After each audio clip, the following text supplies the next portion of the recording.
Good afternoon, everyone. I'm so excited to be here to present to you today. And I'm Dr. Wanda Boone. I'm the founder and CEO of Together for Resilient Youth. We are a community coalition, which means that we have lots of partners that I'm so excited about. I'm not going to take too much time to say much about that, except for we do have a youth coalition, a parent coalition, and all the circles around the main purple circle represent different stakeholders and opportunities that we have to share information with. And then they go out and share information with others. So you see parents there and you see LIFT there, which is our youth. The organization was founded in 2000.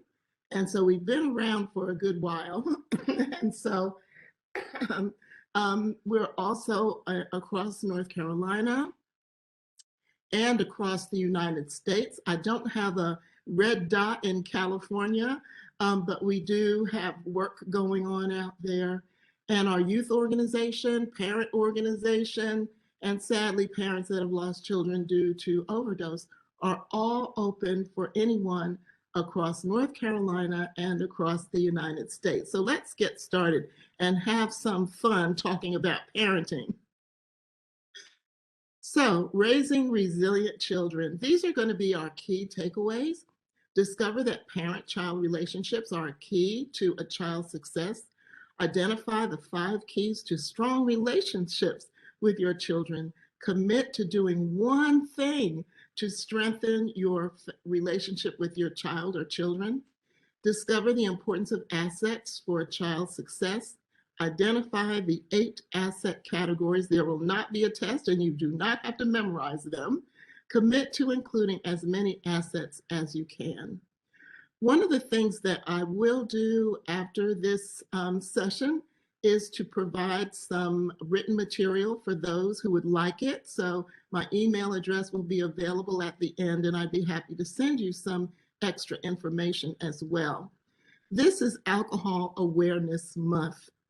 And so one of the things that we're interested in as parents, and I'm an ambassador for Talk It Out NC, and one of the things we're interested in is to decrease the age of onset of children experimenting or using alcohol. The age is about 11 years old now, and so we want to make sure that children have a healthy start in life before they experiment, or that they don't experiment at all. That is where we really want to be.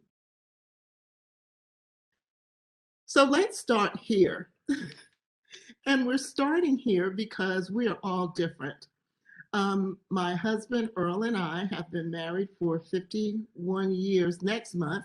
We have 3 very adult children and 3 grandchildren.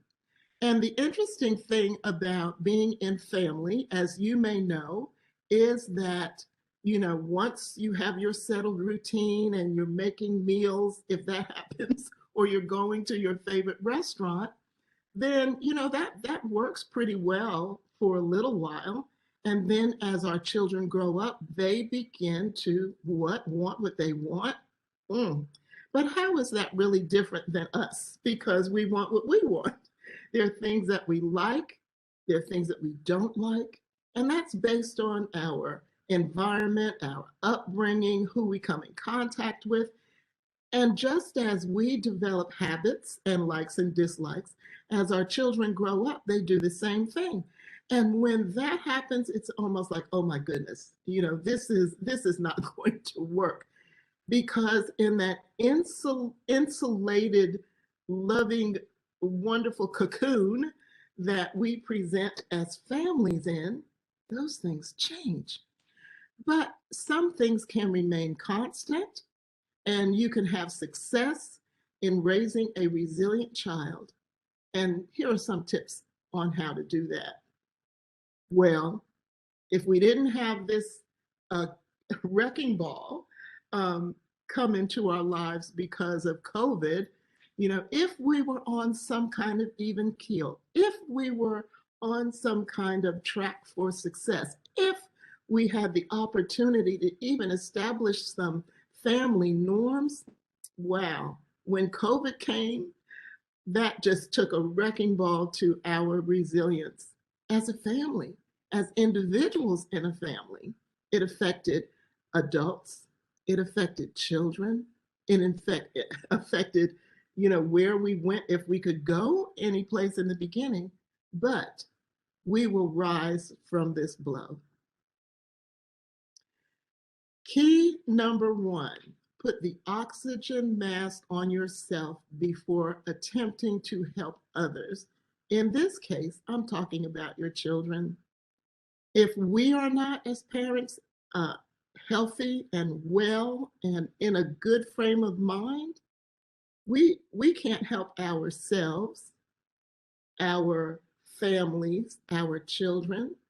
So even though it may seem a little bit selfish, number one, take care of yourself.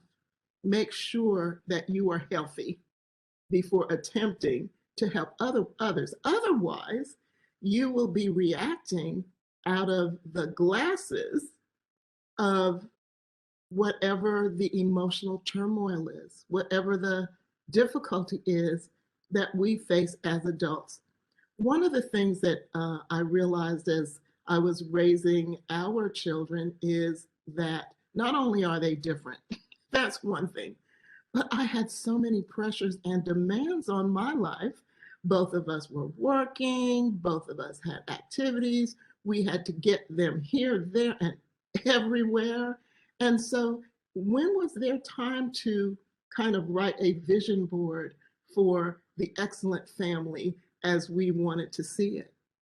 There wasn't really that time, and I don't even think we thought about things then. But what I realized was that in order for me to communicate with them in a reasonable fashion, that I had to be calm, that I had to have maybe 5 or 10 minutes to just get from being a corporate executive at that time to now transitioning into mommy mode. But children need that too. So let's just talk about this a little further. So I give you permission to care for yourself. Every child needs at least one adult who is irrationally crazy about him or her. That's true for children, but I think it's also true for parents, for adults. We need someone, at least one person, that we know that we can depend on. So as we think about self-care and think about ourselves, then these are things that we must start with as parents. What or who uplifts you? What or who gives you strength? What or who helps you get through hard times? On top of everything else that we have to do, um, part of self-care is thinking about these three things that literally, as far as science is concerned, are things that we have to pay attention to. And we need the opportunity in order to do that, the time and opportunity. So it begins with awareness.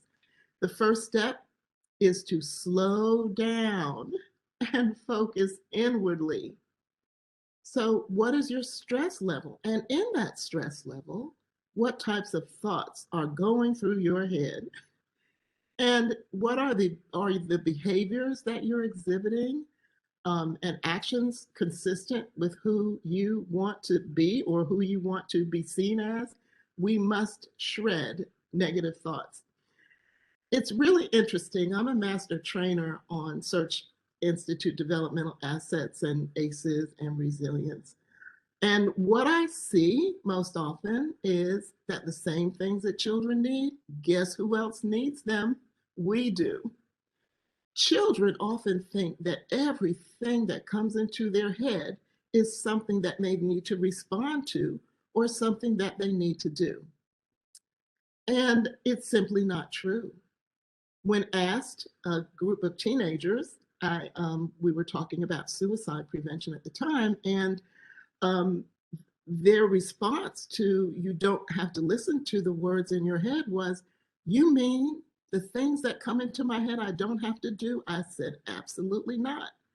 And they were talking about not suicide at the time, but they were talking about, really being angry at someone and wanting to display some type of violence towards that person. No, you do not have to listen to it.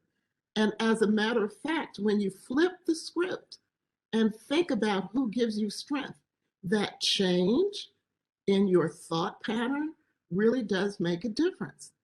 The other way that you can interrupt negative thoughts is to focus on something else.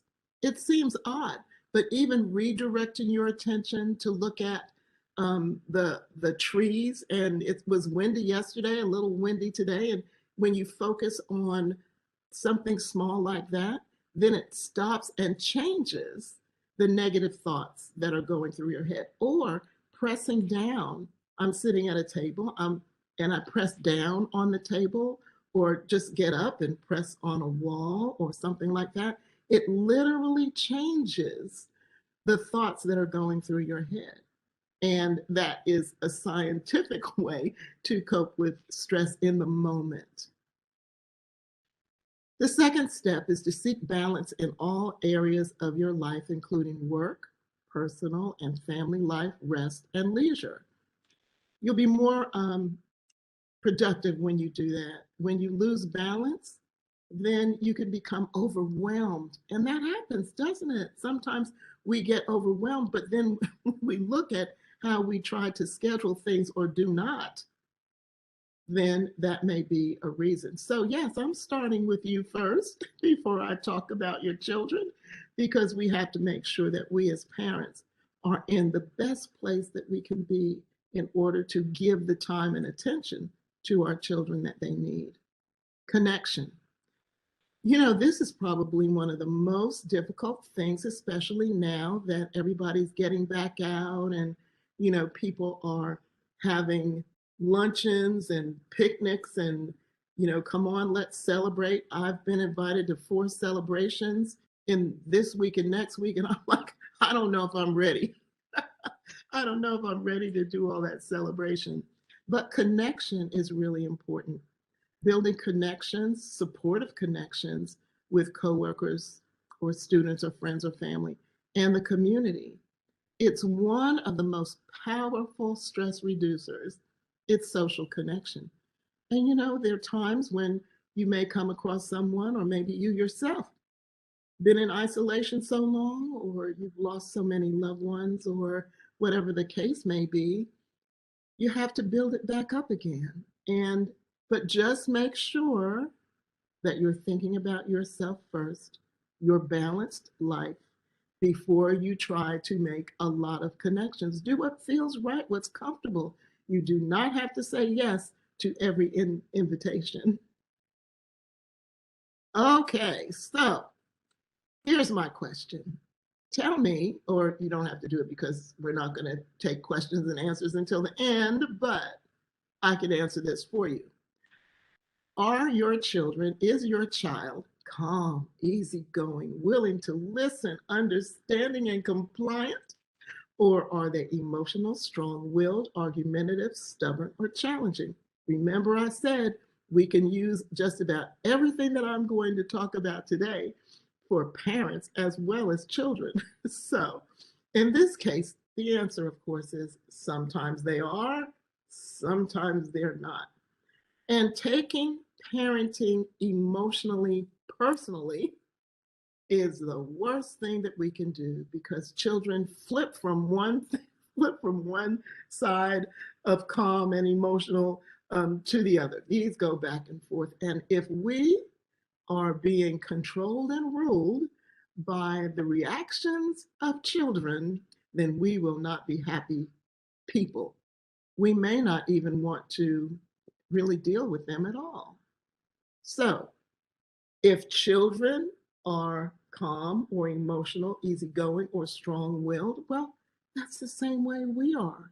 We have to get ourselves under control. But then we help children find resilience so that they can have a conversation and be willing to talk things out and become an integral part of the family that cooperates along with parents so that our job will not be the most difficult. So Search Institute Developmental Assets has been using this framework for 50 years.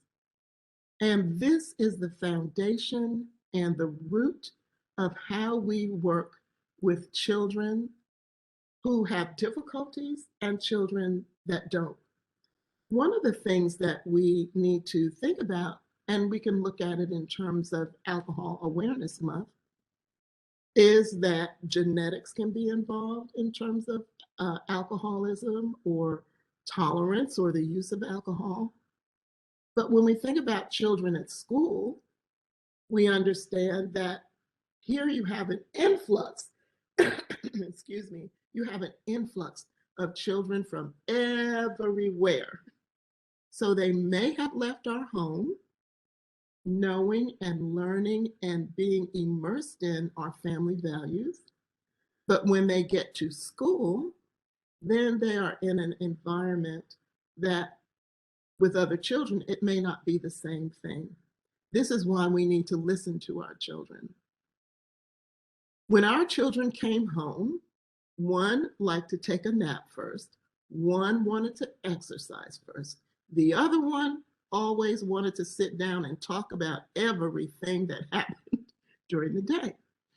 And some of those things were really difficult to listen to. However, when you listen without judgment, knowing that they want to talk to you, then you have to learn how to take time to do that, which means that we as parents have to clear our heads.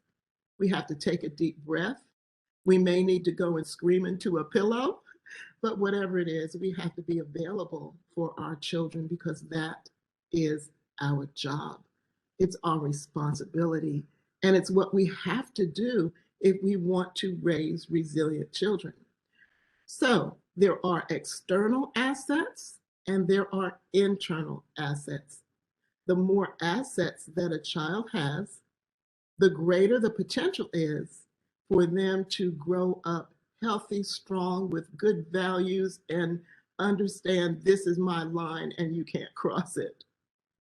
Support measures where the children have caring adults in their lives, and that includes parents or neighbors or relatives. Empowerment, ask questions about how safe children feel at home or at school, and how valued they feel.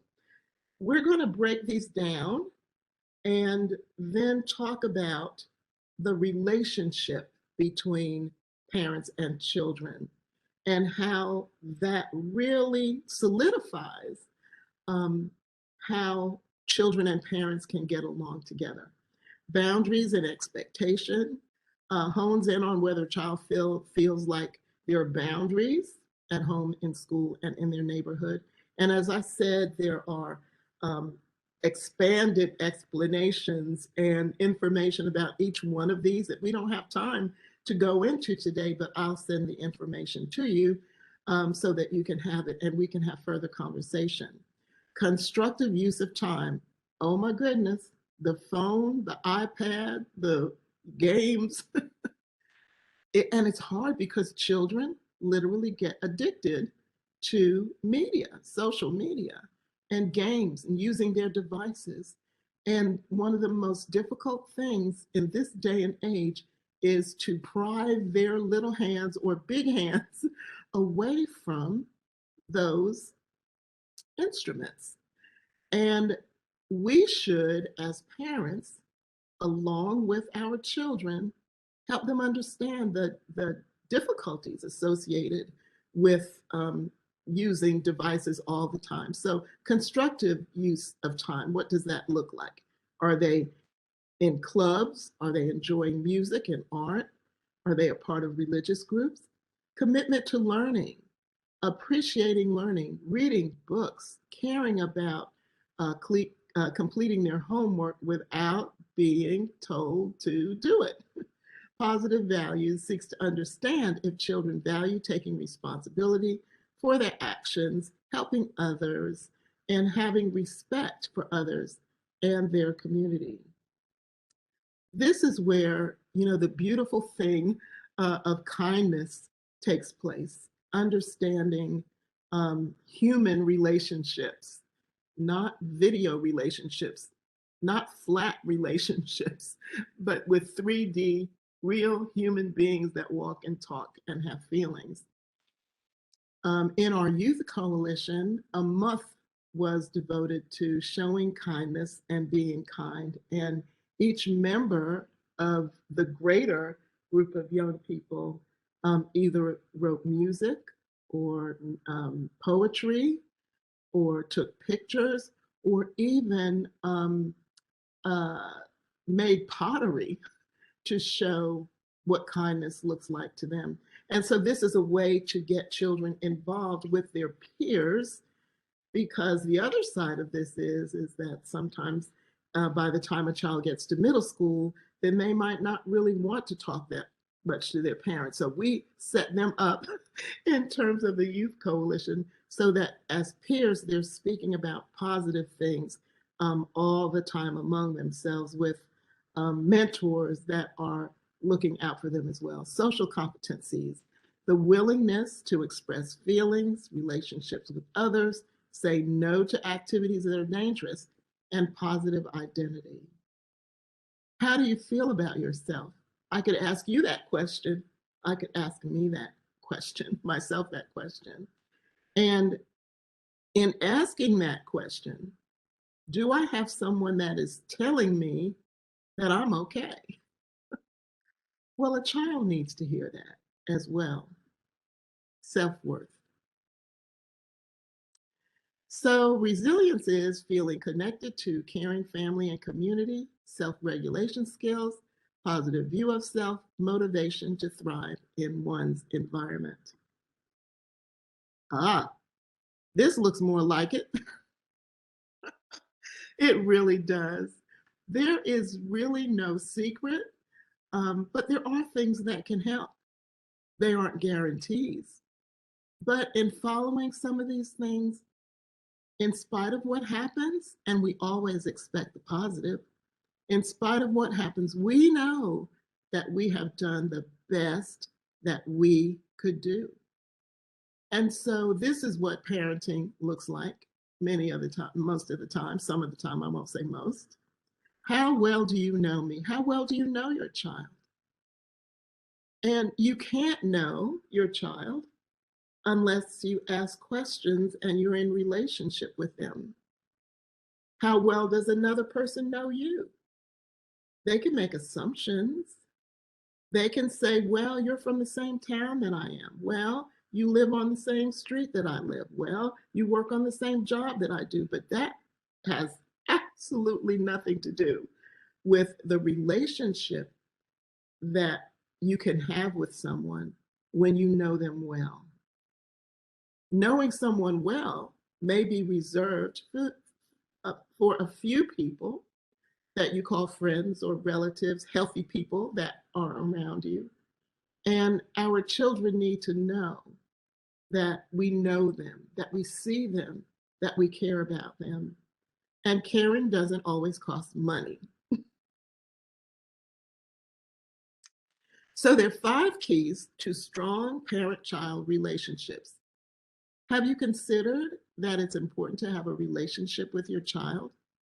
Or does a relationship to your child look like giving orders, doing what you say do? Does it look like, I'm going to take that away, why didn't you do your chores? And that's the end all and be all of parenting. I'm sure there are others who have experienced this, and there are changes that take place during child rearing. The adolescent brain doesn't fully develop until someone is 25 years of age. Not 18, 25. And that's why it's important to make sure that they're not using alcohol because of the impact, or any other drugs, because of the impact that it could have on the developing brain. Trauma impacts the developing brain. So when we think about relationships with children, it's easier at sometimes and it's more difficult at sometimes, based on how we are feeling as parents, but also what our children are going through. When a child starts to behave differently, they may be experiencing something that they don't feel that they can talk to you about. They will feel like they can talk to you about anything if you are non-judgmental while they're speaking. You need to have real strict rules about who they're with, where they're going, what time they're going to be back. I want the phone number of the person's parent that you're going to visit. Those kinds of things are critical. And so when these 5 things are examined: expressing care, challenge growth, provide support, share power. Share power with who? No, share power. You'll see what it means in a minute. Expand possibilities. Their strongest areas were express care, challenge growth, and provide support. So expressing care, this is what it looks like. Show your children that you enjoy being with them. You care about things that are important to them. Do we know the answers to that? Okay, so right now you may not enjoy being with your children because they're not communicating, but that's what children do. The adolescent brain doesn't fully develop until someone is 25 years of age. Until then, they're trying to find themselves without you. They're trying to figure out who they are with you. They're trying to see who they are outside of your care. They're trying to see who they are with their peers. They're gravitating towards all kinds of things and people and places. And so, but these are the basics. We trust each other. We really pay attention to each other when we're together. We make each other feel known and valued. We show each other that we enjoy being with each other. We praise each other for our efforts and achievements. And this is something that you can even say to your child, to your teenager, that this is what you really want, that you really want a relationship with them. And it's difficult to talk to teenagers because sometimes they do not want to talk. You know what works? Notes. You know what works? This information, this one little slip of paper, even if you have to slide it under the door, and on one side, I really want to talk. Let me know what's a good time. Set up an appointment. You know, we're going out to get ice cream. Do people do that anymore? Or do they DoorDash? Anyway, so that's something that you can do in terms of expressing care. Challenging growth. Help your children to see possibilities for their own futures. Encourage them to work hard to be their best. Sometimes they need a cheerleader. You can do this. If your goal is that your child makes all A's and they get a B minus, I'll even say a C. What is your response to that, and why did they get that grade? There's something underneath that needs to be examined, rather than you're smarter than that, you know, and then help them to learn ways in which to be better, a tutor, whatever the case may be.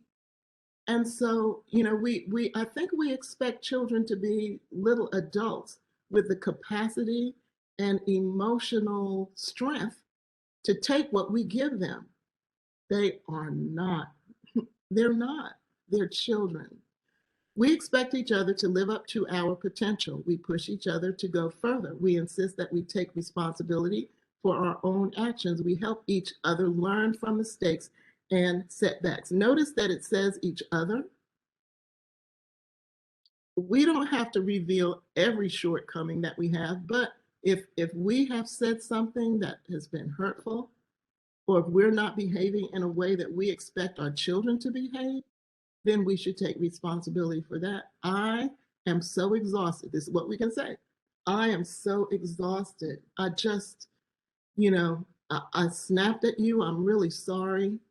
And, I just need to go take a nap or something like that. Take responsibility. Provide support. Guide and encourage your children as they work to complete tasks and achieve their goals. The adolescent brain doesn't fully develop until someone is 25 years old. Why didn't you do your chores? I forgot. But you know that you do these chores every single day. I don't know. I just forgot. And they probably really did. So the other thing that we need to do, other than sticking a note under the door or posting a sticky on the mirror, because at one point I refused to use my voice to say another time, today is the day you're supposed to do X, Y, Z. On the mirror, you go in there, you see it, and believe it or not, those got done. So anyway, we guide each other through hard situations and systems. We help each other be strong, confident, and take charge of life. We stand up for each other when we need it. We set limits that keep each other on track and moving forward. Share power. Okay, let's talk about this one. I'm the power in this house. Take your children's ideas seriously. Work together to solve problems and reach goals. Okay. All righty, here we go. So, my husband's Aunt Frances came to visit us. And we're really happy that she came to visit us, but she caused a turmoil within our household. Our son was used to washing dishes when it was his turn. She watched him wash dishes and was offended, upset, and angry that he washed dishes from left to right instead of right to left. So it's her way or the highway. And so we asked her, to leave the kitchen, and as long as the dishes were clean, that we were all fine with that. And I'm not saying that you're an Aunt Frances or an Uncle Frank, but sometimes it's not that serious as long as the chore gets done. If your child actually has an idea about how to do something quicker, as long as it, results in the outcome that you want, well, thank you, thank you, thank you. You're helping this family to work together. We take each other seriously and treat each other fairly. We involve each other in decisions that affect each person. We work together to solve problems and reach goals. We give each other chances to make decisions and take the lead.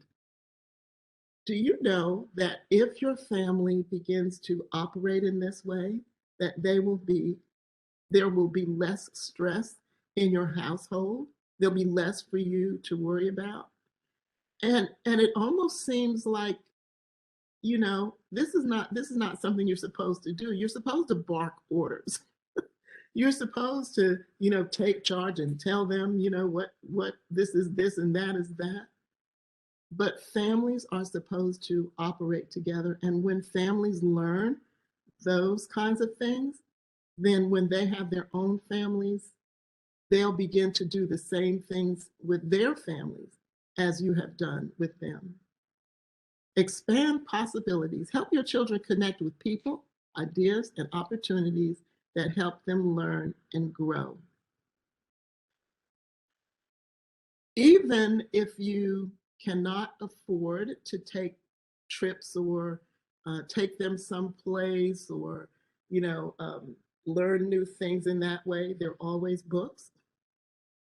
There's always National Geographic Channel where you can watch documentaries about whales or anything like that. And sit and listen and talk. You can do that with children of any age.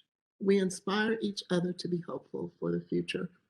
We expose each other to new ideas, experiences, and places.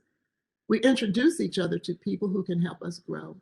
One of the things that we do with our youth coalition is, and they don't know this, so don't tell them, is that we provide them with a tip each month that they are supposed to design and develop as their own. I mentioned that a little while back when I talked about the sculpture or pottery or songs that they've written.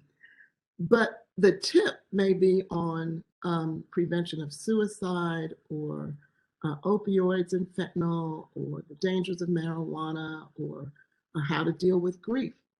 And so we also let parents know that that is what the tip is. And it's the child's responsibility to sit down and talk to their parent about what the tip is, as if parents don't know about these things.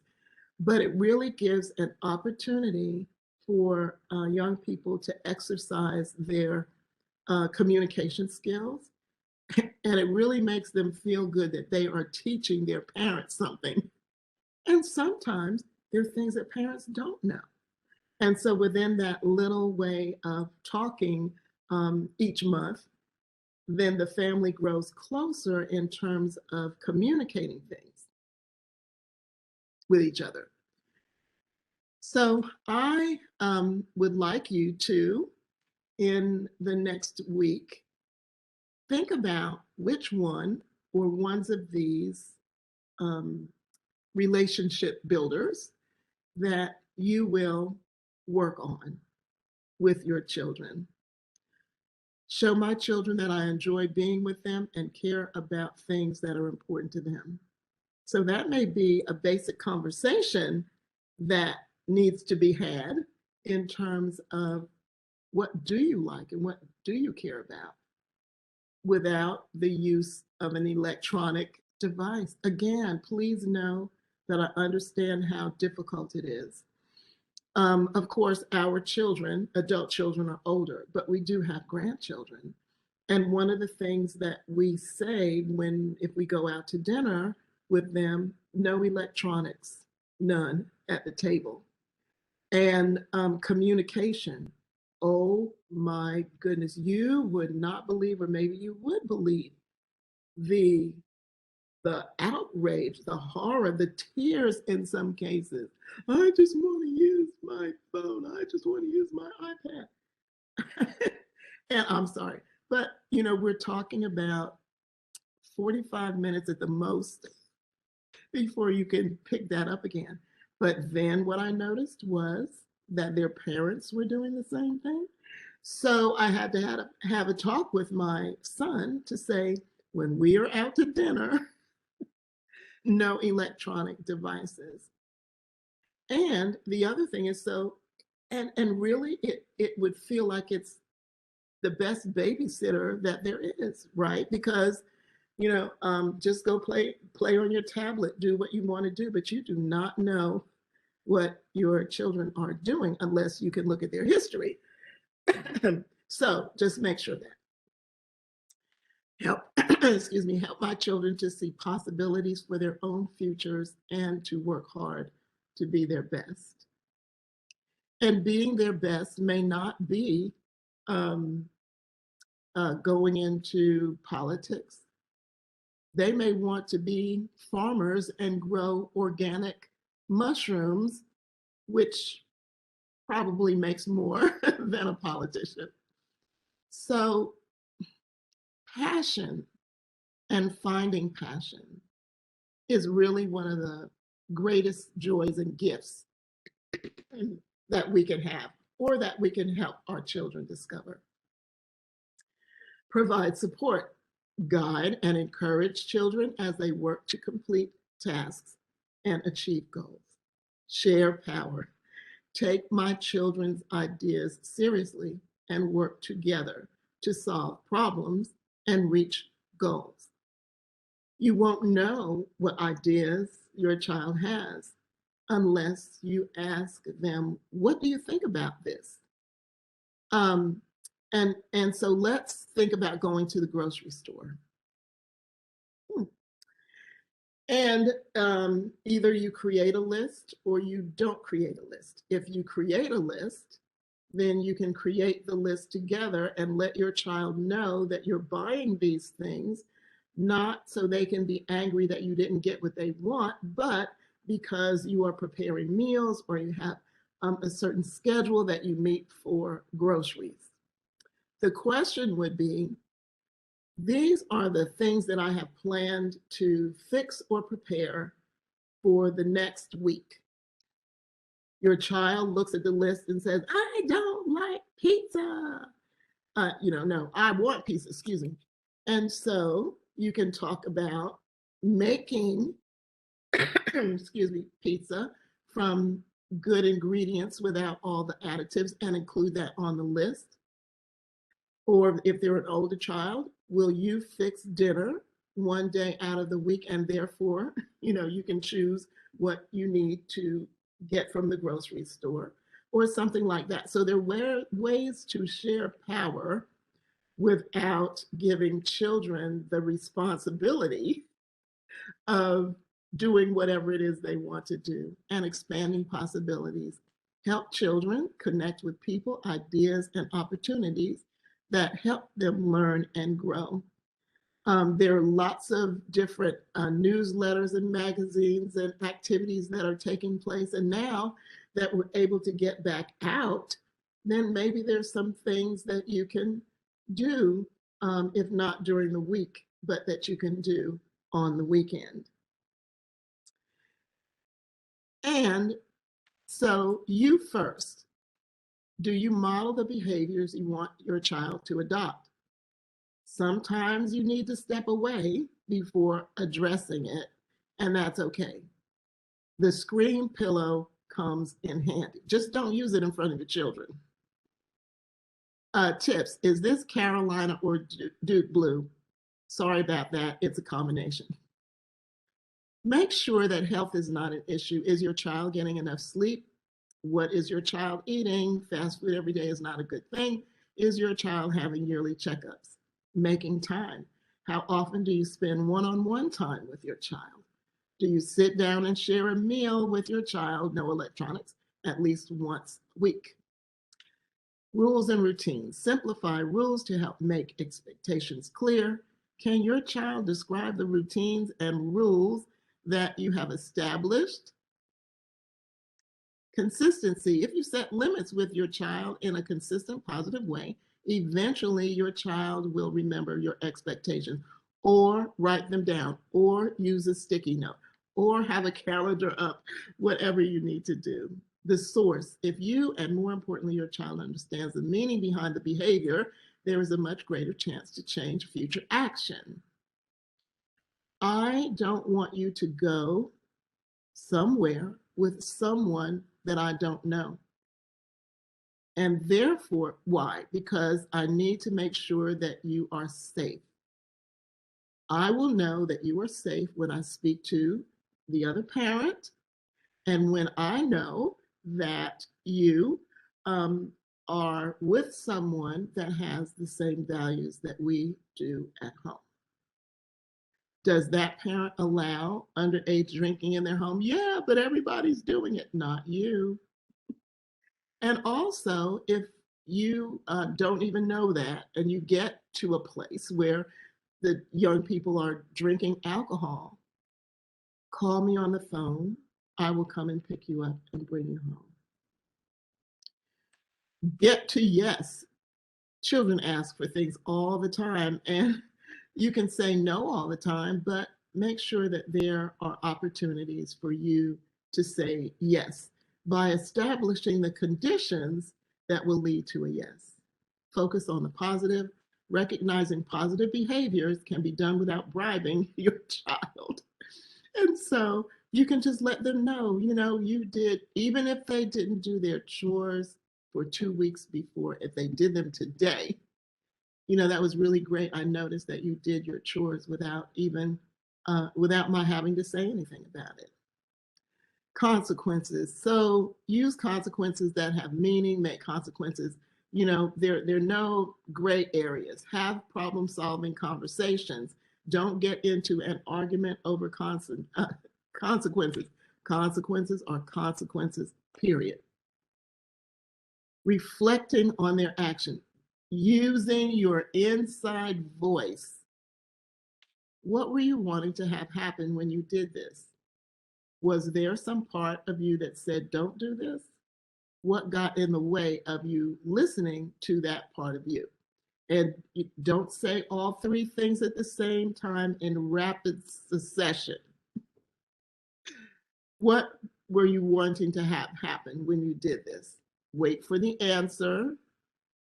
Was there some part of you, we've talked about this, so was there some part of you that said, don't do this? They'll say, those negative thoughts that we talked about, I paid attention. And then, but after you ask the questions, realize that they will do better next time. Don't we expect a little grace when we do things that we shouldn't do? Well, our children deserve and need that as well. And so our expectation that we verbalize is, I see that you made a mistake this time, but I don't expect you to do this over and over again. We have a relationship and I trust you. So enjoy parenting because time really flies. Thank you so much for your attention. You see my email address there. If you email me, I will send you some additional information if you like. And I appreciate your time and patience. And if there are any questions or comments, then please feel free to let me know about those. I believe that Heather may be helping me with the chat. Yeah, if anyone has any questions, if they just would raise their hand in the chat option, I'd be happy to unmute you, and then you could you and Wanda can have a conversation. It does not look like I have or see any hands being raised, Dr. Boone. Okay. Well, in that case, you have 5 minutes left to your day that I didn't use up. And I hope you have a wonderful one. Thanks so much.